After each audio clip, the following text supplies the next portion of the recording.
Sir, ಈ 1.5 ದಶಕದ ಒಂದು ಅವಧಿನಲ್ಲಿ ಸರ್ ನೀವು ನೋಡಿದಾಗೆ ಅಂದರೆ ಥಿಂಕಿಂಗ್ ಇದೆಯಲ್ಲ, ಅಧ್ಯಯನ ಇದೆ, ಸಿನಿಮಾ ಅಧ್ಯಯನ ಯಾವ ಮಟ್ಟಿಗೆ ಬದಲಾಗಿದೆ ಇಂಡಸ್ಟ್ರಿನಲ್ಲಿ ಅಂತ ಈ ಕಥೆ ಆಗಲಿ. ಅಂದರೆ ನೀವು ಒಂದು ಸಿನಿಮಾ ಮಾಡ್ತೀರಿ ಅಂದರೆ ಈಗ ಅಪ್ಪು ಸರ್ಗೆ ಅಂತಂದರೆ ಅದಕ್ಕೊಂದು ತ್ಯಾಗ ಬೇಕು, ತಾಳ್ಮೆ ಬೇಕು. ಆ ಸಿನಿಮಾ ಬಗ್ಗೆ ಅಷ್ಟೊಂದು ಅಧ್ಯಯನ ಮಾಡ್ತಾ ಇದ್ರಿ. ಈಗ ಒಂದಷ್ಟು ಏನು ಅಂತಂದರೆ ವಾರಕ್ಕೆ 10 ಸಿನಿಮಾಗಳು ಬರ್ತಾ ಇದೆ. ಎಲ್ಲೋ ಒಂದ್ಸರಿ ಕಂಟೆಂಟ್ ಮೇಲೆ ಹಿಡಿತಾ ಇಲ್ಲ, ಅವಾಗಲೂ ಬರ್ತಿತ್ತು, ವಾರಕ್ಕೆ 10 ಸಿನಿಮಾ ಅವಾಗಲೂ ಬರ್ತಿತ್ತು. ಎಲ್ಲ ಕಾಲನೂ ಹೀಗೆ ಇತ್ತು, ಇದೇ ಜನನೇ ಇದ್ದಿದ್ದು. ಇವಾಗೇನೋ ತೋರಿಸ್ತಿದ್ದೀವಿ ಅನ್ನೋ ಕಾರಣಕ್ಕೆ ಏನೂ ಚೇಂಜ್ ಆಗಿದ್ದೆಲ್ಲ ಇಲ್ಲ. ಈಗಲೂ ನೀನು ಅದೇನೋ ಹೇಳ್ದಲ್ಲ, ಇವಾಗ ಅಪ್ಪು ಸರ್ ಅಂದಾಗ ಮತ್ತು ಈ ಕಡೆ ಅಂದಾಗ ಅದೇನು ವ್ಯತ್ಯಾಸ ಇಲ್ದಿರಾ ನೀನು ಪವರ್ಫುಲ್ಲಾಗಿ ನೀನು ಯೋಚನೆ ಮಾಡಿ ನನಗೆ ಇದನ್ನು ಭಕ್ತಿಯಿಂದ ಮಾಡ್ತೀನಿ ಅಂದರೆ ಇವತ್ತು ಗೆಲ್ಬೋದಲ್ಲ. ಇವತ್ತು ಗೆದ್ದರೆ ಅವತ್ತಿಗಿಂತ ದೊಡ್ಡ ಮಟ್ಟದಲ್ಲಿ ಕೊಡುತ್ತೆ. ನನಗೆ ತುಂಬ ಸಿಂಪಲ್ ರೀ. ಇವತ್ತು ನೀನು ಗೆದ್ದರೆ, ಇವತ್ತು ನಮಗೆ ಕಾಂತಾರ ಹೇಳ್ಕೊಟ್ಟಿರೋದು ಮಿನಿಮಮ್ 400 ಕೋಟಿ ಇದೆ ಇಂಡಸ್ಟ್ರಿಯಲ್ಲಿ ಎತ್ಕೊಳ್ಳಿ ಅಂತ ಹೇಳ್ತಾ ಇದ್ದಾರೆ.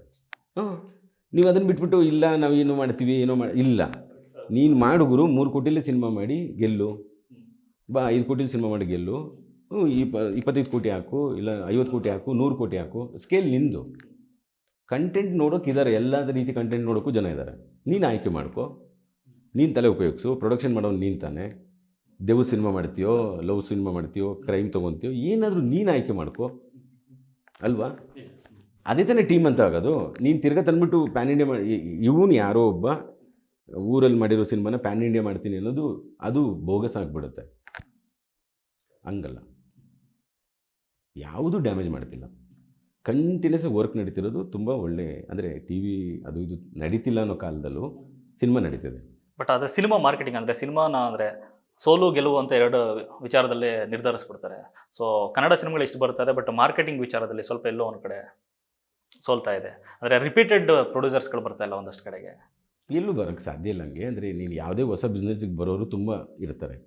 ಓಕೆ, ಅವ್ರಿಗೆ ಒಳ್ಳೆ ಮಾರ್ಗದರ್ಶನ ಸಿಕ್ಕಲಿಲ್ಲ ಅಂದರೆ ಅವ್ನು ಸೈಡ್ಗೆ ಹೊಟ್ಟೋಗ್ತಾನೆ. ಅದು ಆಯ್ಕೆ ಮಾಡುತ್ತೆ, ಸಿನಿಮಾನೂ ಆಯ್ಕೆ ಮಾಡುತ್ತೆ. ಒಳ್ಳೆ ಪ್ರೊಡ್ಯೂಸರ್ನು, ಒಳ್ಳೆ ನಟನ್ನ ಆಯ್ಕೆ ಮಾಡ್ದಂಗೆ ಅದು ಎಲ್ಲ ಟೆಕ್ನಿಷಿಯನ್ನು ಆಯ್ಕೆ ಮಾಡ್ದಂಗೆ ಅದೇ ಆಯ್ಕೆ ಮಾಡ್ಕೊಳುತ್ತೆ. ಅವನಿಗೊಂದು ಪರೀಕ್ಷೆ ಥರ ಇರುತ್ತೆ ಅದು. ಕೆಲವ್ರಿಗೆ ಬರ್ತಿದ್ದಂಗೆ ಏನೋ ಮುಖ ಸುಟ್ಕೊಂಡು ಹೊರಟೋಗ್ತಾರೆ, ಕೆಲವರು ಬಂದು ತುಂಬ ಸಿನಿಮಾಗಳು ಮಾಡ್ತಾರೆ. ನಾವು ಅದನ್ನು ಡಿಸೈಡ್ ಮಾಡೋಕ್ಕಾಗಲ್ಲ. ಅವನ ಆಯ್ಕೆ, ಅವನ ಭಕ್ತಿಯಿಂದ ಏನು ಮಾಡ್ತಾನೆ ಅದ್ರ ಮೇಲೆ ಡಿಪೆಂಡ್ ಆಗುತ್ತೆ. ಏನು ಫಲ ಅನ್ನೋದು ಹೇಗೆ ಅದು. ನ್ಯೂಸ್ ಫಸ್ಟ್, ನಿರ್ಭೀತಿಯಿಂದ ನಿಮ್ಮ ಪರವಾಗಿ.